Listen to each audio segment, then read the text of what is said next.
శాస్త్ర హాస్పిటల్ నూతన భవన ప్రారంభోత్సవానికి ఇచ్చేసిన అందరికీ, శ్రేయోభిలాషులకు, పత్రికా మిత్రులకు, విలేకరులకు మరియు బంధుమిత్రులకు అందరికీ చాలా థ్యాంక్స్ అండి. మనము అంతకుముందు 4 సంవత్సరాల క్రిందట అక్టోబర్ 2, 2021 తేదీన గాంధీ జయంతి నాడు మనము ఇదే గాయత్రి ఎస్టేట్ నందు ఒక భవనంలో మనం శ్రీ శాస్త్ర హాస్పిటల్ ని ప్రారంభించడం జరిగింది.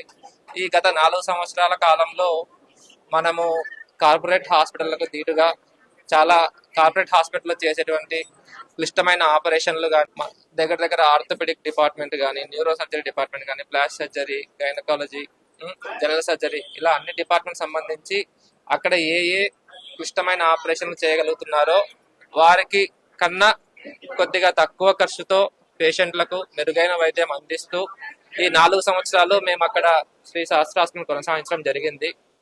ఇంకా పేషెంట్లకు మెరుగైన వైద్యుల సేవ కోసము, మెరుగైన సదుపాయాల కోసము ఇప్పుడు అక్కడ ఉన్న అదే హాస్పిటల్ను, ఇక్కడ ఉన్న పాత అశ్విని హాస్పిటల్ని మేము మొత్తం రూపుదిద్దుకొని కొత్తగా ఇక్కడ భవనం ఇవాళ మనం మొదలు పెట్టాము.